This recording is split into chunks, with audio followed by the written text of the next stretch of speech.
제가 어지간해서는 설교 강단에서 잘 안 떨립니다. 왜냐? 죄송합니다. 제가 2,000명, 3,000명 되는 데서 설교한 적도 있었고요. 그 다음에 우리 김은종 목사님께서 군인 출신이셨잖아요. 제가 군인들 국가초창기도에 가서 장군들 앉혀놓고 설교한 적도 있었기 때문에 어지간해서는 제가 떨리지 않습니다. 사실 올 때까지 긴장 안 했거든요. 근데 앞에서 앉아서 찬양을 듣고 하나님 앞에 집중하는데 막 긴장이 되기 시작합니다. 하나님께서 오늘 바르샤바 한인교회에 분명하게 뭔가 말씀하는 시간이 있구나라는 것을 보게 되었습니다. 반응이 없으신데요. 여러분들의 반응하고 상관없이 하나님께서 분명하게 말씀하시는 줄 믿습니다. 아멘이시죠? 오늘 이 시간 주님께서 분명하게 말씀하십니다. 듣기를 원하십니까? 아멘 하신 분들은 들으실 거고요. 한번 해봐. 날 감동시켜봐. 그 마음으로 앉아 계신다면 안 들릴 겁니다. 왜? 이것은 성령하고 연관되어 있기 때문에 내 마음밭을 온전하게 내려놓고 주님께 집중해야만 하나님의 음성이 들리는 줄 믿습니다. 아멘이시죠? 네, 저는 카토비체 한인교회를 섬기고 있는 박광수 목사입니다. 제가 2013년도에 카토비체의 부르심을, 하나님의 인도하심을 따라서 그곳에 갔습니다. 그곳에 갔을 때 3명 정도 예배드리는 곳이었습니다. 하나님의 부르심이 명확했고 사인까지 확인하고 간 곳이었습니다. 그런데 몇 사람이 없는 거예요. 사람을 보고 제가 그곳에 사역한다는 것은 불가능한 일이었습니다. 하나님께서 부르셔서 갔고 제가 주님께 기도했던 것은 주님, 한 명이 있어도 제가 가겠습니다라는 그 결단함이 있었기 때문에 그곳으로 갔습니다. 그런데 사람 보지 않고 끝까지 말씀 붙잡고 말씀을 통해서 양육하고 말씀을 통해서 주님 앞으로 매일 서 나가는 훈련을 하다 보니까 제 중심 가운데 무엇이었느냐? 사람 보지 않겠다는 것이었습니다. 내가 사람을 좋게 하랴 하나님을 좋게 하랴, 사도 바울의 고백처럼 하나님을 기쁘게 하고 하나님을 좋게 하기 위한 집중함이 있었기 때문에 지난 주일날 감사하게도 45명이 예배드렸습니다. 그리고 오늘도 새 가정이 예배드리러 온다라고 연락을 받았는데 제가 여기 올 예배드리러 오기 때문에 못 뵐 것 같습니다. 조만간에 아마 한 70명, 80명 되지 싶습니다. 사람을 보고 우리가 인생을 살아가서는요, 답이 나옵니까? 나오는 것 같은 표정을 쳐다보시는데, 옆에 계시는 남편 믿을만 합니까? 좀 센가요? 왜 그러세요, 목사님? 저 우리 남편 얼마나 사랑하는데요. 근데 그 속을 한번 뒤집어 보면 믿을 만한 존재인지, 내가 예수 그리스도 그분을 구주로 삼고 그분 앞에 매일 내가 서 나가지 않는다면요, 내 남편이 믿어지지가 않습니다.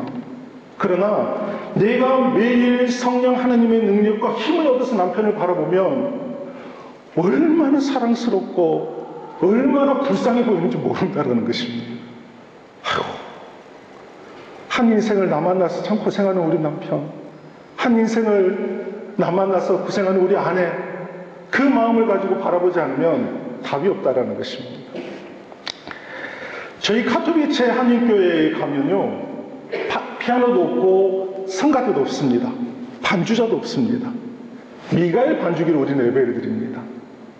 미가엘 반주기로 예배를 드리는데 오늘 이렇게 피아노 소리가 오랜만에 들리고 그러니까 갑자기 막 심장 쿵쾅쿵쾅 뛰고요. 야, 이거 오랜만에 하나님의 저 여기 예배 드릴 때 장로님이 목사님 가셔서 하나님 말씀 온전하게 잘 선포하시고 은혜를 많이 끼치고 오십시오 그랬는데 제가 앉아서 막 은혜 많이 받았습니다. 그러니까 여러분들 표정을 보니까 다들 너무 행복하신 것 같아요. 카토비체 한인교회에서 저희도 오늘 헌신 예배를 드리거든요. 처음 예배를 드리는 것이었습니다. 카토비체 한인교회 생긴 이래로. 그런데 운영위원회에서 카토비체 한인교회 남녀성교회 헌신 예배를 드리자 그래서 회의를 했습니다. 그런데 운영위원회는 한 운영위원 집사님 이야기를 합니다. 근데 헌신 예배가 뭐예요? 옆에 집사님이 이야기합니다. 헌신 예배가 내 몸을 드리는 헌신하는 거죠. 그러자 다른 집사님 이야기합니다. 와, 그럼 우리 교회는 헌신 예배 못 드리겠는데요? 우리가 누가 헌신할 사람이 있습니까? 그러면서 막 웃었습니다. 헌신 예배에 대한 여러분들의 마음이 어떻게 지금 마음 가운데 준비가 되어 있는지 잘 모르겠습니다. 내가 하나님께 헌신한다는 것은 저는 축복이라고 믿습니다. 아멘이시죠? 왜? 피조물된 죄인된 나라는 존재가 하나님께 헌신할 수 있는 특권을 받았다는 것은 이건 축복이라는 것입니다.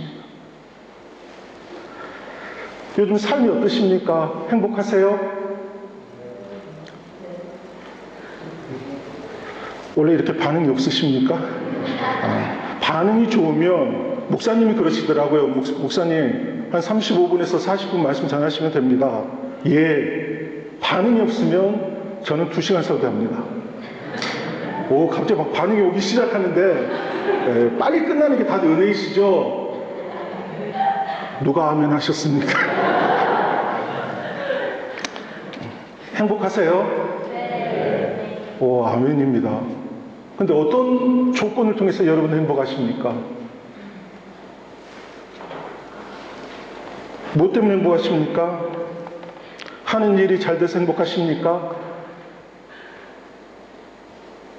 내가 공부하고 있는 일들이 잘 풀려서 행복하십니까? 하는 사업이 잘 돼서 행복하세요? 우리 아이가 공부를 열심히 해줘서 행복하십니까? 그 행복은 유한한 행복입니다. 그 행복은요, 영원하지 않습니다. 사람 눈에 보이는 행복의 조건들은 분명하게 상심하게 되고 상실할 수밖에 없는 조건을 우리가 살아가는 인생이라는 것입니다. 저희가 2013년도에 카토비체에 와서 지금 2019년이니까 한 6년 남짓 됐습니다. 제 큰딸이 있어요. 지금 중학교 3학년인데요. 폴란드에 와서 몇 년 공부 안 하고도 폴란드어를 굉장히 잘해서 성적을 거의 상위 탑 클래스에 올라와 있습니다. 졸업할 때 체르보나 파세 이제 받고 졸업을 했거든요. 와, 너무 좋은 거예요. 너무 좋은 거예요. 얘가 이 몇 년 안 된 나라에 와서 공부를 너무 잘해줘서 이렇게 우등상까지 받으니까 너무 행복한 거예요. 그 졸업식 때 상장 받고 딱 나오는데 우리 딸이 한마디 하는데 화가 확 나는 거예요. 그 행복했던 조건이 불과 10분도 안 가더라는 것입니다. 여러분에게 있어서 행복의 조건들이 어디에서 오는 것입니까? 내 행복은 살아계신 하나님 말씀 앞에 온전하게 순종하고 반응하지 않고는요, 그 행복은 영원할 수가 없다는 것입니다. 그 행복은 영원한 행복으로 이어지기 위해서는요, 섬기는 그 헌신의 자리에 서 있기 위해서는요, 내가 어떤 삶으로 살아가야 되는지에 따라서 명확하게 드러난다는 것입니다. 사실 섬기는 것만큼 불편하고 거추장스러운 게 없습니다. 그렇죠? 여러분들이 길거리 가다가 여기는 잘 바르샤바는 수도라서 잘 모르겠는데 저희 동네는 노숙자가 굉장히 많습니다. 특히 저희 동네는 굉장히 많아요.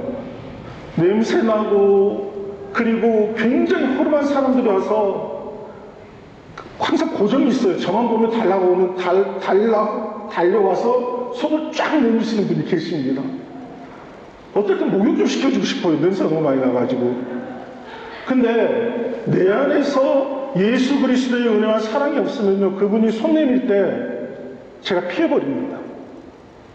그러나 내 안에 예수 그리스도의 은혜와 능력이 가득 채워질 때 내 반응은 그분 손잡고 가서요, 베드로랑 가나 리들에 가서 먹고 싶은 거 고르라고 그렇게 이야기합니다.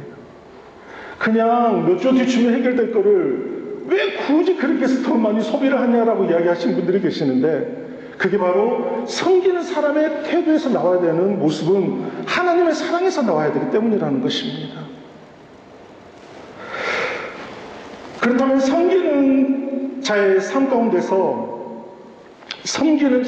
가운데서 우리가 어떠한 모습으로 매일 서 나가야만 진정한 섬김이 완성되고 이루어지는가? 첫 번째로 매일 말씀 앞에 머물러 있어야만 진정한 성경의 내 기쁨이 내 안에서 흘러나온다는 것입니다. 저희 집에 보면요, 성경책이 일어 성경, 독어 성경, 폴란드 성경, 일어, 독어, 폴란드어, 한국어, 영어, 중국어, 이 성경책이 다 꼽혀 있습니다. 그런데 그 중에 꼽혀 있는 성경이 하나는 제가 항상 만지는 성경이지만 나머지는 다 장식품입니다. 왜? 제가 영어도 못하고요. 폴란드어도 못하고요. 독일어 그 외의 나라들은 제가 못합니다. 그래서 장식품처럼 성경을 다 꼽아놨습니다. 하나님 말씀을 내 마음 가운데 심는 그 삶을 계속적으로 말씀 앞에 내가 펼쳐놓고 보지 않으면 내 마음 가운데 온전한 섬김이 이룰 수가 없다는 것입니다. 진정한 섬김은 어디에서 나오느냐? 하나님 말씀에서 나온다는 것입니다. 요한복음 1장 1절에서부터 3절까지 보면 태초에 말씀이 계시니라. 이 말씀은 곧 하나님의 말씀이라고 성경에서 기록하고 있습니다. 그렇다면 답은 간단합니다. 내가 진정한 하나님 백성으로 온전한 그리스도의 군사로 살아가기 위해서는요, 하나님 말씀을 내가 매일 묵상하고 묵상을 통해서 그에 따르는 거듭남의 삶의 자리에 나가지 않고는 결코 내 안에서 올라오는 진정한 섬김이 이룰 수가 없다는 것입니다. 우리 사랑하는 성도님들, 여러분들 하나님 말씀을 얼마나 가까이 하고 대하시고 접하시고 계십니까? 그리고 그 말씀을 통해서 어떤 거듭남의 삶을 살고 계십니까? 요한복음 3장에 보면 예수님과 니고데모가 종교 지도자입니다. 그가 예수님을 찾아와서 어떻게 해야 내가 진정한 구원받는 자로 살 수 있냐고 물었을 때 예수님께서 말씀하십니다. 내가 너한테 분명하게 말하는데 너 거듭나지 않고는 결단코 구원받을 수 없어 라고 이야기를 합니다. 구원받는다는 게 무엇입니까? 말씀을 매일 묵상하고 그 묵상의 시간을 통해서 나라는 존재가 어떠한 존재인지를 깨달아서 순종함의 자리에 넘어진다 할지라도 한 걸음씩 한 걸음씩 나아가는 것이 바로 거듭난 그리스도인의 모습이다라는 것입니다. 저희 카톨릭 장님교회 매일 하는 행위가 하나 있는데 뭐냐? 그는 매일 큐티입니다. 어떤 교재를 가지고 하는 것이 아니라요, 성경책 하나 가지고만 큐티를 합니다. 그래서 마태복음부터 시작을 해서 매일 한 장씩 쭉 해서 신약 다 끝내고 구약 잠언까지 하고 전도서 1장하고 또 내일 이제 2장을 합니다. 사실 매일 하루에 한 장씩 큐티를 한다는 게 쉽지가 않습니다. 그런데 저희 교회 성도님들은 카톡방 만들어가지고요, 매일 큐티를 합니다. 큐티를 하다 보니까 하나 깨달은 게 뭐냐? 여전히 내가 낙심하고 넘어지는데 이렇게 오랜 시간 동안 큐티를 하니까 한 가지 정확하게 드러났던 것은 뭐냐면 죄인지 죄가 아닌지 분별하는 능력이 생기다라는 것입니다. 진정한 그리스도인들은요, 내가 말씀만 읽는다고 해서 구원받은 존재가 아니라 말씀을 읽어서 그에 따른 삶의 순종함의 자리에 나가는 것이 그리스도인요 섬기는 자의 모습으로 나와야 된다는 것입니다. 우리 바르샤바 한인교회는 폴란드 한인교회의 모태입니다. 아시죠? 어려운가요? 이 말이 요즘 한국말들 다 잊어버리셨나 봐요. 쉽게 이야기하면 폴란드의 한인교회가 바르샤바 한인교회가 제일 처음 생겼다는 뜻입니다. 이해되시죠? 이 교회가 생김으로 인해서 이 어떻든 하여간 교회가 이곳저곳 막 생기기 시작을 했습니다. 그렇다면 이 바르샤바 한인교회가 매일 온전하게 나아가야 되고 매일 말씀 앞에 서 있고 매일 섬기는 자리에 중심에 서 있을 때에 이 교회를 중심으로 바르샤바 한인교회를 중심으로 폴란드 전체에 퍼져 있는 한인교회들이 연합할 수 있는 힘과 능력에 힘이 생긴다는 것입니다. 제가 오늘 오면서 여러분들에게 부담감을 팍팍 드리고 갈 수밖에 없는 것은 그만큼 여러분들의 역할이 중요하다는 것입니다. 단지 우리만으로 끝나는 것이 아니라 이곳 모든 한인교회들을 품을 만한 그런 섬김의 자리, 더 나아가서 폴란드에 살고 있는 아직도 전도되어지지 않은 한인들에 대한 복음 전하는 통로의 역할들을 하는 교회, 이 교회 여러분들이 이 자리에서 예배드린다면 내 마음도 매일 주님과 더욱더 친밀함으로 서 있지 않고는 섬기는 것이 불편할 수밖에 없다는 것입니다. 하나님 말씀을 가까이 할 때, 주님의 부르심이 있을 때에 어떨 때는 낙심되고 힘들 때가 있습니다. 고난을 당하고 핍박을 당할 때 우리가 잊지 말아야 되는 것은 두 번째로 예수님이 우리와 함께 하신 것을 잊지 말자라는 것입니다. 고난과 핍박이 있을 때요, 분명하게 예수님이 함께 하시고 계신 것을 잊지 말자라는 것입니다.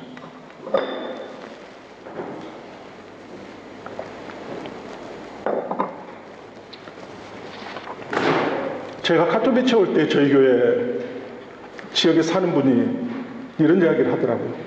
아니, 한국 사람도 몇 명 없는데 뭐 하려고 여기 와가지고 저 목사님 와가지고 막 부담을 팍팍 줘, 그렇게 이야기를 합니다. 여기 한국 사람이 한인교회 목회를 한다면서 한국 사람이 있어야지 목회할 거 아니냐고. 그런데요, 목회를 함에 있어서 성도가 있고 사역의 진행이 있고 그 다음에 모든 좀 저희 가정도 생활의 삶이 있을 거 아닙니까? 삶이 이어질 만한 재정적인 게 모든 게 채워져야만 부담이 안 될 텐데, 저는 잘 몰라요. 저희 아내가 고생하는 부분이고 저는 상관이 없습니다. 하여간 그분이 고생할 거는 하고 저는 제 할 거 하고 그러기 때문에. 그래서 저는 열심히 사역만 했습니다. 그런데 이렇게 사역을 하다 보니까 하나님 말씀을 전함에도 불구하고 여전히 거듭나지 못하고 변화되지 못하는 지체들, 그리고 양육했는데 온전하게 서 있지 못하고 상처를 데려주는 성도들 볼 때면 제가 하나님께 묻습니다. 하나님, 이게 뭐냐고. 나 이러려고 여기 보내셨냐고. 하나님께서 카토비체 보내실 때 저 기도 응답하지 않으셨냐고. 제가 군인교회에 10주 동안 설교하러 다니는데, 하나님, 이스라엘 백성이 여리고성을 7바퀴 돌았을 때 하나님의 역사가 나타났던 것처럼 제 삶 가운데도 뭔가 좀 보여주세요.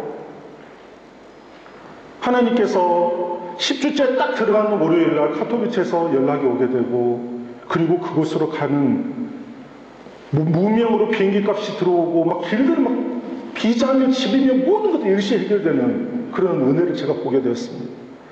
그런데 하나님의 은혜를 누리고 말씀 붙잡고 삶에도 불구하고 고통과 낙심이 저에게 오더라는 것입니다. 하나님 말씀 앞에 계속 서 있는데 많이 울었어요. 주님, 저 힘들어서 못하겠다. 꼭 그럴 때 옆에 유혹이 오는 게 뭐냐, 한국에서 저랑 친한 목사님이, 박 목사, 우리 교회에 나한테 자녀 없는 거 알지? 예, 목사님하고 사모님밖에 안 계시죠. 자녀 없는 거 압니다. 우리 교회에 와서 목회해. 어휴, 이 마음이 막 확 쏠리는 거예요, 순간. 그런데 하나님, 저 부르심의 자리가 카토비체인데 그런 유혹들이 막 오는데, 에이, 다들 믿고 속상하니까 가버려야지 라는 생각을 할 수 있을 법한데, 목사님 제가 기도해 볼게요 라고 했지만 제 마음가짐은 갈 수가 없었습니다. 왜? 하나님께서 저를 이 자리에 보내셨기 때문에. 그런데 하나님께서 저를 이 자리에 보내심에 대한 명확함을 다시 무릎 꿇고 주님께 기도하는데요, 하나님께서 저에게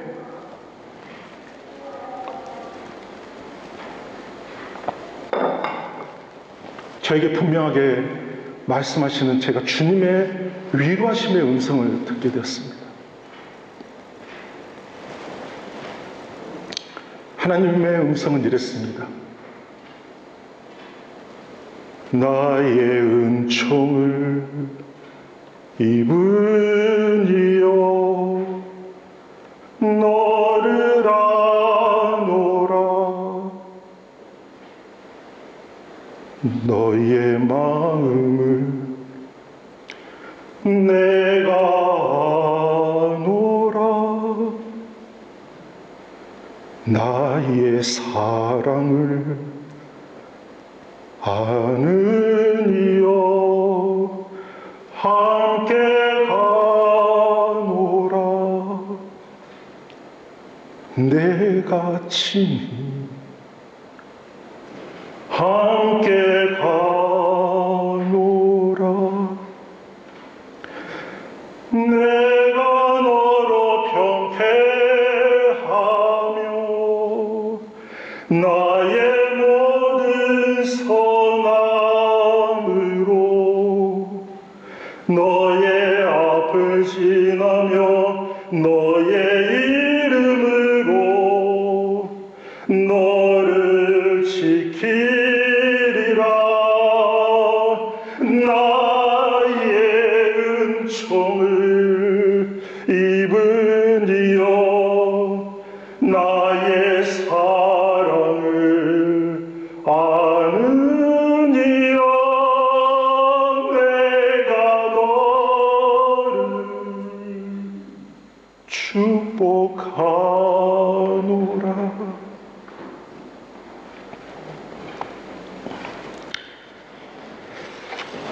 하나님의 음성은 네 찬양으로 저에게 위로하시는 것이었습니다.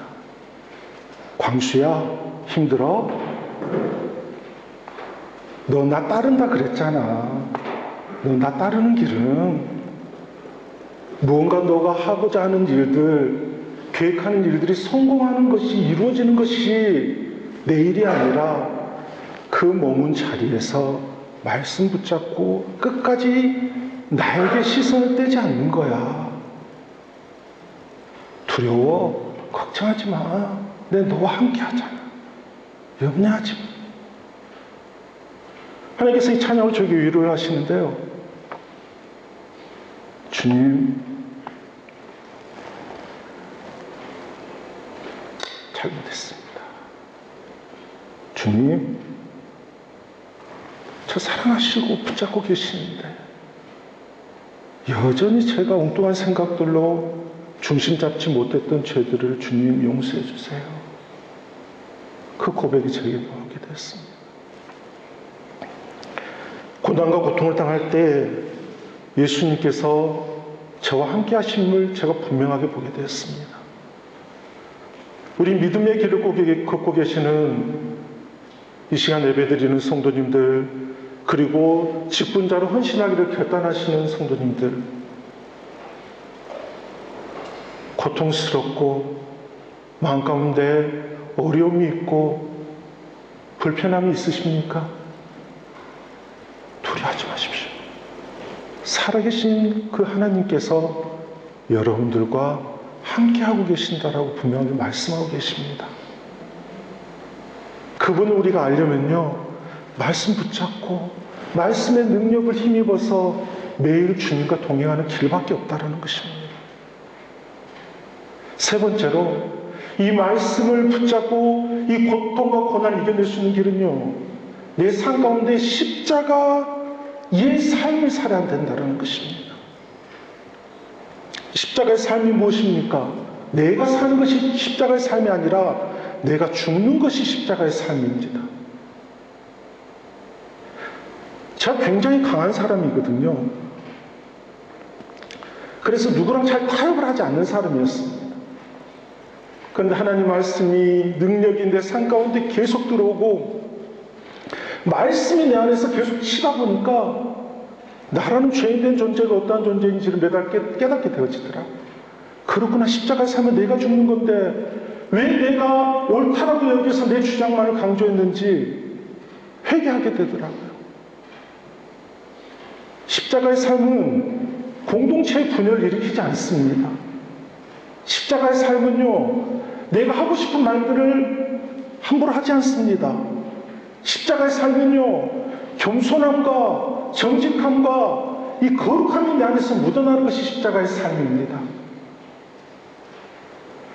하나님께서 바리새파 한인교회를 통해서 일하시기를 원하시는 줄 믿습니다. 아멘이시죠? 그렇다면 여러분들이 매일 십자가의 삶 가운데 머물러 있어야 되는 줄 믿습니다. 부모들이 자녀의 행동을 볼 때 이해가 안 될 때가 많지 않습니까? 그렇죠. 이해되십니까? 부모님들이 자녀가 아유 저거는 확 성질 같아서 이제 어떻게 하고 싶을 때가 있지 않습니까? 솔직하게 우리끼리 하는 말이지만 그럴 때가 있잖아요. 저도 그럴 때가 있거든요. 그런데 예수 십자가 주여, 제가 사랑을 하면 저희 또 아들하고 딸이 알고는 걔들도 반응을 따르게 하는 것을 제가 경험합니다. 제가 화를 내잖아요. 그럼 걔들도 막 저를 째려봅니다. 아버지란 사람이 맨날 저렇게 승질만 부리려고 그래. 근데 제가 끝까지 믿음으로 사랑으로 아이들을 케어하고 매일 가정예배를 통해서 애들에게 말씀 가르치고 우리 애들도 매일 큐티 하거든요. 큐티 통해서 애들이랑 같이 나누거든요. 하다 보니까 시간이 지나니까 이런 트러블이 생기지가 않다라는 것입니다. 진짜 행복이구나. 진짜 주님께서 말씀하시는 가정이라는 행복이 여기서 비롯되는 것이구나. 거듭남의 백성들은요, 내 성질 하나 여전히 다스리지 못한다는 것은 그건 거짓말입니다. 진정한 예수 그리스도를 통해서 그분을 따르는 삶은요, 내 성질 하나도 충분하게 변화시키고 바꿀 만한 힘과 능력이 있는 줄 믿습니다. 예수 그리스도께서 여러분들에게 말씀하시고 성령님께서 여러분에게 이 시간 분명히 말씀하십니다. 다른 거 보지 말고 세상 바라봐도 답 안 나오니까 끝까지 나에게 집중해야 이 공동체를 통해서 하나님께서 역사하신다는 거예요. 사랑하는 바리샤바 하나님교회 성도 여러분, 우리는 이 땅에 영원한 소망을 두고 살아갈 수 없는 존재들입니다. 끝이 있습니다. 분명히 끝이 있어요. 끝에는요, 내가 뭔가 지고 가고 싶어도 지고 갈 수 없는 인생입니다. 근데 끝에 분명하게 하나님 앞에 서서 심판을 받는다라고 말씀하고 계십니다. 무엇을 이야기하시겠습니까? 저요, 열심히 살다 왔거든요. 저희 가족을 위해서도 열심히 살고요. 제가 열심히 돈 벌고요. 그건 너 인생이었고, 날 위해서 뭘 했니? 제가 말씀도 보고요. 헌금도 하고요. 그래서 날 위해서 뭘 했니? 날 위해서 어떤 삶을 살고 왔니? 내 마음을 전부 주님께 쏟을 때에 주님께서 그래 잘했다고 칭찬하신다는 거. 주님께 우리의 몸과 마음을 전부 다 쏟을 때에 그분께서 보시고 우리의 삶 가운데 동행하시고 형통케 하신다는 거. 그걸 잊지 않고 그걸 말씀 통해서 끝까지 주님께 온전하게 서서 매일매일 한 걸음 한 걸음 승리하는 우리 바리샤바 하나님교회 성도님들 되기를 간절히 축원드립니다. 다 같이 기도